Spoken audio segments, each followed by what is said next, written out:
Eminim Rus ordusuna sürülen Türk askerleri hepinizin dikkatini çekmiştir. Türkleri ve diğer azınlık milletleri ordusunda kullanan Rusya, askeri personel konusunda sıkıntılar yaşamaya devam ediyor. Rusya'nın Ukrayna'ya karşı başlattığı işgalin üzerinden 2 yıl geçti. Bildiğiniz gibi Rusya Ukrayna'yı işgal etmekle kalmıyor. Suriye'deki askeri operasyonlarına da devam ediyor. Ancak Rusya'nın Suriye'deki gücü zayıfladı. Rusya giderek bölgede daha az sayıda askerler tutuyor, insani ve askeri desteğini azaltıyor ve bölgedeki kontrolünü kaybediyor. Sizce Putin neden Türkleri cephede ön saflara sürüyor? Stalin'den günümüze Türklerin Rus ordusuna sürülmesinin sebepleri neler? Ordudan kaçan Rus askerleri, özerk Türk Cumhuriyetlerinde başlayan kitlesel protestolar, Türk topluluklarına yönelik göç politikaları. Hepsini sizler için araştırdık. Türkistan coğrafyasında yaşanan gelişmelerden haberdar olmak için kanalımıza abone olmayı ve videomuzu beğenmeyi lütfen unutmayın. Abone olduysanız eğer 10'da 10 başlasın.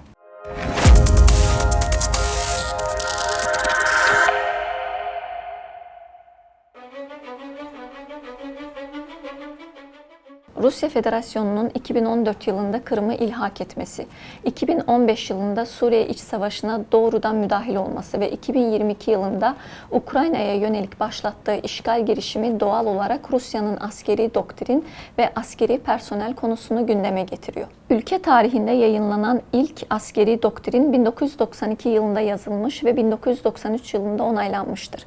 Ben bu belgede en çok dikkatimi çeken ve asırlardır Rusya'nın sömürgeci politikasına da bir anlamda vurgu yapan belgenin en temel hükmüne değinmek istiyorum. Milliyetçi ve ayrılıkçı grupların Rusya'nın toprak bütünlüğünü ihlal etmeye yönelik her türlü girişimlerini tehdit alanı olarak görüyoruz. Rusya'da yaşayan ve Rus ordusunun esasını teşkil eden Türkleri düşündüğümüz zaman bu hükmün bizzat Türklere ve onların milli bağımsızlık duygularına karşı bir tehdit uyarısı olduğunu söylesem yanılmış olmayacağım. Rusya'nın askeri stratejisinin temeli ve amacı yakın çevre ülkelerinden gelen göçmenleri ve Rusya'daki özerk bölgelerin vatandaşlarını yani Türkleri savaşa sürmekle federasyonun güvenliğini temin etmektir. Rusya şu an bile savunmada ve asker temin etme konusunda çok yetersiz ve Büyük Vatan Savaşı zamanında olduğu gibi Rusya yine ve yeniden Türkleri cepheye sürüyor. Çar Rusyası'nda, Sovyetler Birliği'nde ve bugünkü Rus ordusunda da Türkler her zaman Rus ordusunun esasını teşkil etmişler. Örneğin Sovyet ordusunda Kuzey Kafkasya ve Türkistan tümenleri vardı. 1874 yılında kabul edilen zorunlu askerlik yasasına esasen Rus ordusu %75 Rus askeri personeline sahip olmak zorunda. Kitlesel göçmen ordusuna dönüşen Rus ordusunun tarihin herhangi bir döneminde bu yasaya sadık kaldığını söylemek imkansız. Rusya her zaman çok uluslu bir devlet olmuştur. Ülkede 146 milyondan fazla vatandaş kalıcı olarak ikamet ediyor. Resmi kaynaklara göre nüfusun 14-15 milyonunu Türk toplulukları oluşturuyor. Ancak resmi olmayan kayıtlara esasen bu sayı çok daha fazla. Rusya Federasyonu'nda 21 özerk cumhuriyet mevcut. Bu cumhuriyetler yerel konularda kendileri söz hakkına sahipken ulusal konularda Moskova'ya tabiler. Bu cumhuriyetler Türk toplulukları adına oluşturulmuşlar. Türk toplulukları ismiyle oluşturulmayan diğer etnik gruplarla ortak cumhuriyet kuran Türkler de var. Rusya'da 160 farklı etnik yaşıyor ve Türkler farklı etnik gruplarla birleşerek o bölgenin önemli nüfusunu oluşturuyorlar. Rusya Türk topluluklarını ve diğer etnik grupları çıkarları doğrultusunda hep kullandı. İster Rusya sınırları içerisinde yaşayan Türkler, isterse de Türkistan coğrafyasından Rusya'ya göç eden Türkler ve diğer milletler Rus nüfusunu güçlendiren, orduya katkıda bulunan bir arka plan konumundadır. Ancak ekonomik durgunluk, gelir eşitsizliği ve yüksek işsizlik Rusya'nın iç güvenlik sorunlarına yol açıyor ve bu durum göçmenleri olumsuz şekilde etkiliyor. Dolayısıyla Rusya artık göçmenler için etkisini kaybetmiş durumda. Rusya'nın Ukrayna işgaliyle başlayan savaş ülkede doğum oranını düşürdü ve iç istikrarı tehdit eden ekonomik zorluklardan dolayı eskiye dönmesi pek mümkün görünmüyor. Sadece savaş değil, gelir dağılımının düzensiz olması da sosyal istikrarsızlığı beraberinde getiriyor ve bu durumda Rusya'yı demografik bir çukurun içine itiyor ve çareyi genç göçmen alımında görüyorlar. Rusya'nın Kuzey Kafkasya ve Türk Cumhuriyetlerine karşı yürüttüğü politika bu noktada farklı bir ivme kazanıyor. Dünyaca ünlü Forbes dergisi de Rusya'da doğal nüfusun düştüğünü ve Rusya'nın bilinçli olarak göç politikasını esneterek komşu ülkelerden gelen göçmenler aracılığıyla Rusya nüfusunu çoğaltmak peşinde olduğunu yazıyor. Ukrayna'yı işgal etmesinden dolayı Rusya'ya uygulanan ticari ambargolar Rusya'da ekonomiyi zayıflatıyor ve Rus rublesi dolar karşısında değer kaybetmeye devam ediyor. Yaşlanan nüfus ve düşen doğum oranları Rusya'nın ekonomik ve askeri açıdan dış baskılarla başa çıkmasını zorlaştırıyor ve askeri operasyonlarda güç kaybetmesine neden oluyor. Sadece bu değil, askerlik hizmetinden firar eden Ruslar da orduda askeri sıkıntıya neden oluyorlar. Askerden kaçanlara seferberlik öncesi verilen 5 yıllık ceza 10 yıla çıkarıldı.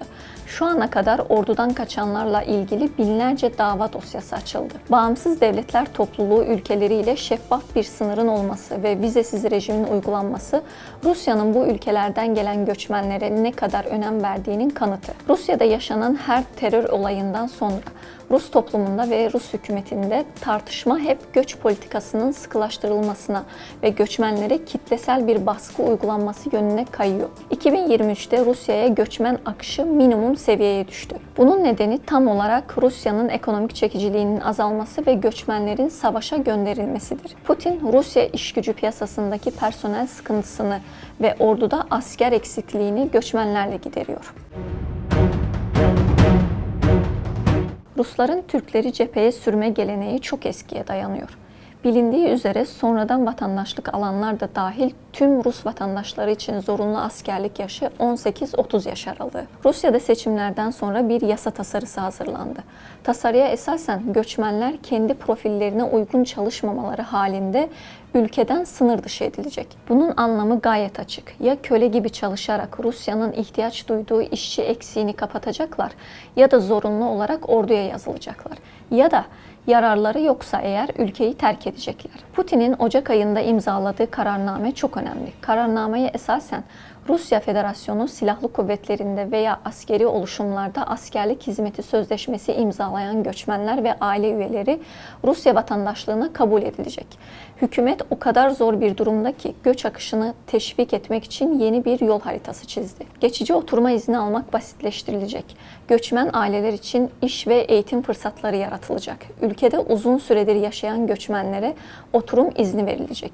Yurt dışında Rusya'nın göç merkezleri oluşturulacak. Seferberlik süreci özellikle Türklere ve göçmenlere karşı yasal bir şekilde ilerlemiyor. Asker açığını kapatmak için Rus polisi ülkede suçu önleme iddiasıyla kontroller yaparak tüm göçmenleri yakalayıp orduya gönderiyor. Ve bu göçmenler Orta Asya'dan gelen Türk asıllı işçi göçmenler. Rusya çeşitli kategoriler üzerinden örneğin çalışma izni, eğitim, geçici işçi programları vesaire ülkeye göçmen alımı yapıyor. Ancak bu kategorilerin başında aile birleşimi kategorisi çok önemlidir. Rusya nüfuzunu artırmaya yönelik politikanın başında da bu kategori geliyor. Çünkü bu kategorideki göçmenler kamusal hayata diğerlerinden daha hızlı entegre oluyor ve Rus nüfusunun büyümesine katkıda bulunuyorlar. Putin bununla ilgili açıklama yaptı ve ülke ekonomisi için risk yaratmayan, ülkenin ve Rus toplumunun ve devletinin çıkarlarına hizmet eden göçmenler için esnek ve dengeli bir yaklaşım benimsememiz çok önemli dedi. Özellikle Sovyetler Birliği'nin eski cumhuriyetlerinden gelen göçmenlere özel bir vurgu yaptı. Sizce neden? Çünkü eski Sovyet cumhuriyetlerinde insanlar Rusça'ya hakim. Bu ülkelerde Rus okulları var. Dolayısıyla Rus toplumunun norm ve kurallarına uyum sağlamakta zorlanmıyorlar. Sovyet döneminde Rus cephesinde savaşan yabancılar Rusçayı bilmedikleri ve kendilerinden beklenen görevleri yerine getiremedikleri için askeri birliklerden kaçıyorlardı. Dolayısıyla gelecekte askeri alandaki eksikliği kapatmak için göçmen alımında Rusça çok önemli bir faktör. Rusya-Ukrayna Savaşı'nda tahmin edin nüfus açısından ölüm sayısında lider ırk kimler? Cevap Türkler. Özellikle Buryat Türkleri.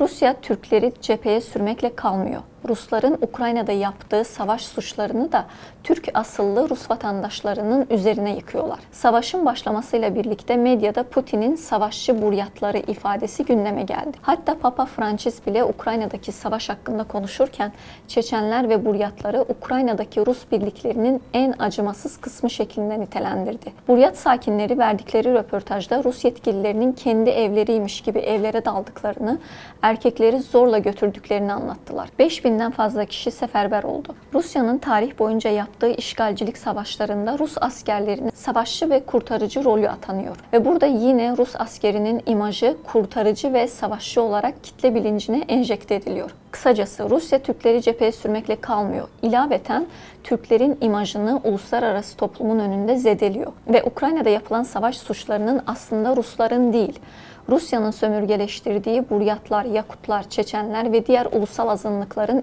işlediğine dair propaganda yapılıyor. Ve Kremlin'in propagandacıları Rus askerlerinin işledikleri savaş suçlarını aklamak amacıyla açılacak Nürnberg davası için Buryat Türklerini kurban seçtiler. Buryat Türkleri tüm Rusya nüfusunun yalnızca %0.3'ünü, savaştaysa resmi ölüm sayısının %2.8'ini oluşturuyor. Ölen askerlerin yaş aralığı 18-45. Buryat Cumhuriyeti bu kadar genç, sağlıklı erkek nüfusu aniden kaybederse bu ülkeye ne olacak? Rusya, Rus olmayan bu azınlıklara asla acımıyor. Çünkü onları ön saflara atılabilen top yemi olarak görüyor. Rusların Türkleri cepheye sürmesine karşı tepki gösteren ve isyanlar çıkaran en önemli bölge Başkurdistan'dır. Rusya-Ukrayna Savaşı sırasında çok sayıda Başkurt'un hayatını kaybetmesi gerginliği sürdürüyor. Bölgede sürekli isyanlar çıksa da Putin rejimi bu halk isyanlarını sert bir şekilde bastırma seçeneğini tercih ediyor. En son çıkan isyanda ulusal muhafızların kullandığı göz yaşartıcı gaz ve ses bombasından dolayı ölenler oldu. İsyancılar tutuklanmayla tehdit ediliyorlar. Rusya Federasyonu Ceza Kanunu'nun 212. maddesi gereğince kitlesel ayaklanmaları teşvik eden bu isyanlara katılan herkese 15 yıla kadar hapis cezası öngörüyor. Hapse girmek istemeyenler ise bunun karşılığında zorla orduya yazılmaya mecbur ediliyorlar. Aktivist Fail Alisanov ve destekçileri Rusya'nın Ukrayna'daki işgaline karşı çıktılar ve tüm Başkurt askerlerini Ukrayna topraklarını terk etmeye ve gerçek düşmanı yani Rusya'ya karşı savaşmak için ana vatanlarına dönmeye çağırdılar. Savaşın ilk gününden Ukrayna'da savaşmak için Başkurt taburu oluşturuldu. İsyancılar Putin'in Ukrayna'yı işgal etme amaçlı başlattığı savaş Türk Cumhuriyetlerine ağır bir yük getirdi. Ülkede sadece kadınlar ve yaşlı erkekler kaldı. Putin'in bu adımı ya Rusya Federasyonu'nun köleleştirilmiş halklarının özgürleştirilmesine ya da onların tamamen yok edilmesi ve Rus dünyasına asimilasyonuna sebep olacak. Yaşam ya da ölüm. Seçim biz Başkurtların timsalinde tüm özerk cumhuriyetlerindir. Başkurdistan'da petrol, doğalgaz, kömür, demir, 50'den fazla altın yatağı, kaya tuzu ve kaliteli çimento ham madde yatakları bulunuyor. Ural Dağları'nın altın kuşağı olarak bilinen bu bölgede Rusya'nın önemli sömürgelerinden biri. Bu kadar bereketli ve zengin topraklara sahip olmasına karşın Cumhuriyet'in her 1/10 sakini yoksulluk sınırının altında yaşıyor. Mutlak anlamda Başkurdistan diğer bölgeler arasında en yoksul bölge. Özerk cumhuriyetler sübvansiyon sağlanan bölgeler haline getirildi. Rusya zaten onların olan imkanları kendilerinden esirgeyerek kırıntılarla sübvansiyon sağlıyor. Altay Cumhuriyeti sakinleri hiçbir şeylerinin olmadığını ve üretime engel olunduğunu söylüyorlar. Medeniyetin faydaları bize 10 yıllık bir gecikmeyle ulaşıyor. İnternet ülkemizde 5 yıl önce görünmeye başladı ve hala onu kullanamayan insanlar var. Çünkü en uç noktalara kadar internet temin edilmedi. Tek kitlesel bilgi kaynağı televizyondur. Mobil iletişim bile her yerde mevcut değil. Rusya ordudaki asker eksikliğini gidermek için bu özerk bölgelere sözde devlet desteği ayırıyor. Çünkü orduya yazılacakları durumunda hem ailelerine destek sağlanacak hem de yaşadıkları bölge ekonomik açıdan güçlenecek. Altay Cumhuriyeti savaş ölümlerinin nüfus yoğunluğuna göre ilk 5 bölgede yer alıyor. Altay'da ikamet eden birisinin savaşta ölme olasılığı Moskova ve diğer Rus şehirlerinde ikamet eden birine kıyasla 26.5 kat daha yüksek olduğu anlamına geliyor. Sadece Altay değil, Tuva Cumhuriyeti, Başkurdistan'da üretimin engellendiği yeraltı ve yerüstü servetlerin Rusya tarafından sömürgeleştirildiği bölgelerdir. Tuva Cumhuriyeti Güney Sibirya'da yeraltı ve yerüstü servet bakımından çok zengin bir bölge olmasına rağmen Rusya tarafından ekonomik istikrarsızlığa itilerek kendine bağımlı hale getirildi. İlk olarak 2014 yılında Kırım'ın ilhak edilmesi sürecinde ortaya çıkan paralı asker grubu Wagner, kanlı eylemlerini Ukrayna'da da devam ettiriyor. Rusya'nın Suriye'de başlattığı askeri operasyonlarda da Suriye hükümeti tarafında yer aldılar. Ukrayna Savaşı'nın Rusya için felaketle başlaması, Kremlin'i yeniden Wagner'den yardım istemeye mecbur etti. Paralı askerlere verilen ilk görev, stratejik açıdan önemli olan Popasnaya kentinin ele geçirilmesiydi. Görev tamamlansa da çok sayıda kayıplar verildi ve asker temin etmek için Wagner, Rus hapishanelerinden mahkum toplamaya başladı. 50.000 mahkum toplandı ama onlar da kısa süre sonra savaşlarda öldüler. Prigojin'in ölümünden sonra Wagner'in eski üyeleri Rusya-Ukrayna sınırını koruyan Ahmet taburunda yer alıyor. Eski Wagner askerleri şu anda Ukrayna'ya karşı savaşmaya devam ediyorlar. Dünyanın en kalabalık nüfusuna sahip ülkelerden biri Hindistan'da 7 milyondan fazla işsiz var. Rusya her krizi fırsata dönüştürdüğü gibi bu durumu da kendi lehine kullanmaya çalışıyor. Rusya adına Hindistan'da iş vaatleri veren bir yasa dışı şebeke mevcut. Yabancı uyrukluların Rus ordusuna katılımını yasa dışı yollarla temin etmek için bir diğer insan kaçakçılığı şebekesi Rusya'nın kendi sınırları içerisinde faaliyet gösteriyor. Şüphe çekmeyen bu şebeke turizm acentesidir. Hedefleri Rusça bilmeyen ve grup halinde gelen erkeklerdir. Bu acente turistleri Belarusya'ya götürmeyi teklif ediyor.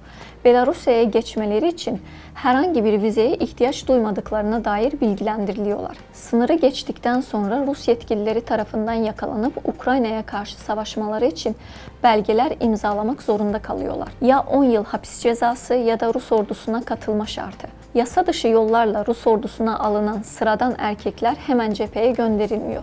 Önce silah eğitimi veriliyor, hazır hale getirildikten sonra ön saflarda yerlerini alıyorlar. Bir insanın ölümü trajiktir, 10 insanın ölümü dramatiktir. Milyonlarla insanın ölümü ise sadece istatistiktir. Stalin'in bu düşüncesi Rusya'nın geçmişten günümüze Türklere karşı tutumunu açıklar nitelikte. 1944 yılında Stalin'in emriyle ana yurtlarından sürgün edilen, İkinci Dünya Savaşı'nda Sovyet ordusunda savaşmak için cepheye sürülen Türklere karşı tutum ve davranışlar asla değişmedi. Zorunlu göç politikasıyla milyonlarca insanı vatanından eden, fikirlerinden dolayı kurşuna dizen, onları köle gibi kamplarda çalıştırıp daha sonra ölüme mahkum eden, Türkleri kitlesel bir şekilde yok etmeye çalışan, özelde Stalin, genelde ise Rusya için 17 milyon insan elbette sadece bir istatistiktir. Putin, Stalin'in bu politikasını izleyerek Türkleri cepheye sürüyor. Onları geri dönüşü olmayan bir yola sürüklüyor. Rusya-Ukrayna Savaşı'nda en düşük ölüm oranı Moskova'da. Kafkasya'nın Türk ve diğer cumhuriyetleri ölüm oranlarının en yüksek olduğu bölgeler. Neden bu savaşta Rusya'nın kalbi sayılan ve Rusların yaşadığı Moskova, Petersburg, Novgorod, Yaroslavl ve diğer şehirler değil de Türklerin yaşadığı Kafkasya ve Sibirya bölgeleri, diğer toplulukların mesken saldığı Dağıstan gibi bölgeler var. Putin'in Türkleri cepheye sürmesindeki amaç ne? Düşüncelerinizi yorumlarda belirtmeyi unutmayın.